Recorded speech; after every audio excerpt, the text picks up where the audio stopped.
Good day everyone! Since we've just discussed verbal and nonverbal communication, it's important to remember that the way we speak or use language can vary depending on who we are, where we're from, and what social group we belong to.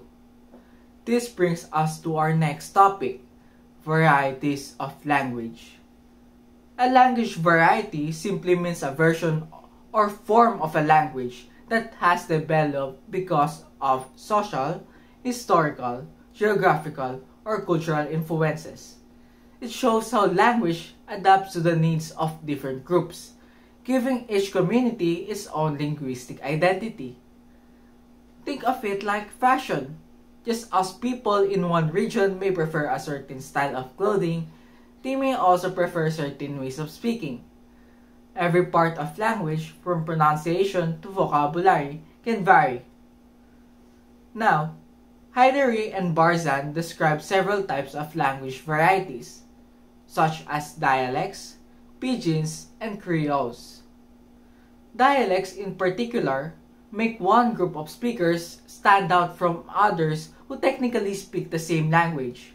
For example, Americans say apartment, while the British say flat. Even within dialects, there are 4 levels. Regional dialects are tied to a specific area, like how Ilocano differs from Cebuano in the Philippines.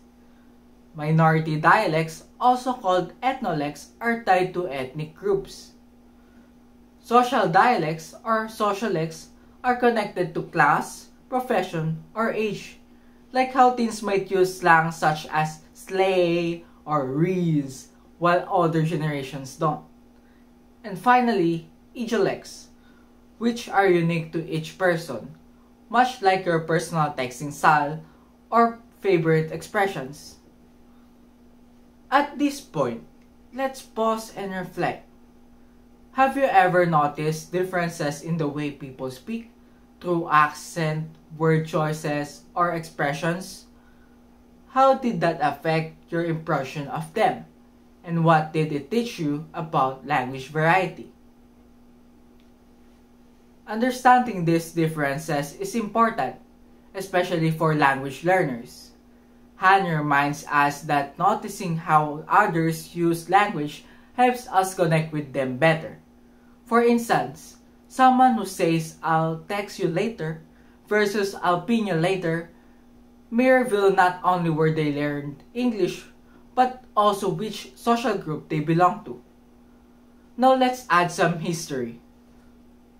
When English speakers first interacted with Asian communities, pidgins, simplified mix of languages, were created for basic communication.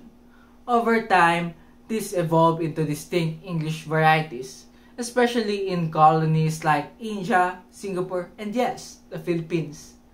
In our case, Philippine English blended with local culture, producing unique expressions like comfort room for restroom.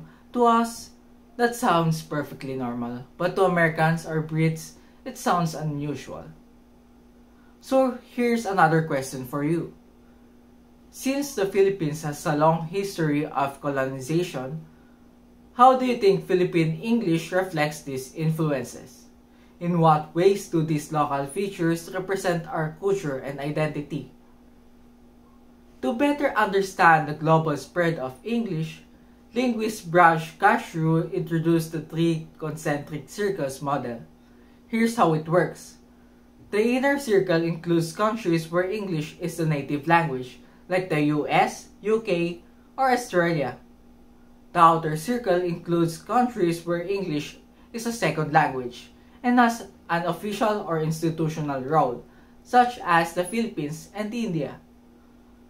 And the expanding circle includes countries where English is treated as a foreign language, mainly for global communication, such as Japan and China. The importance of English in each circle varies depending on history, such as colonial expansion or even technological progress during the Industrial Revolution. Now here's what it's really interesting about this. Post-colonial Englishes like Philippine English or Singapore English develop their own flavors. For grammars, you might notice unusual word order or skip articles like she go market instead of she goes to the market. Vocabulary also differs. Singapore English has the word axi for show off. Philippine English uses blow out to mean treating someone to food. And Malaysian English uses popcorn to describe a talkative person. Even pronunciation varies. Many Asian Englishes use a syllable time rhythm instead of the stressed time rhythm of British or American English, making them sound a bit more musical. All of this just proves that English is not just one global language. It's a mirror of local culture and identity, shaped by history and everyday life.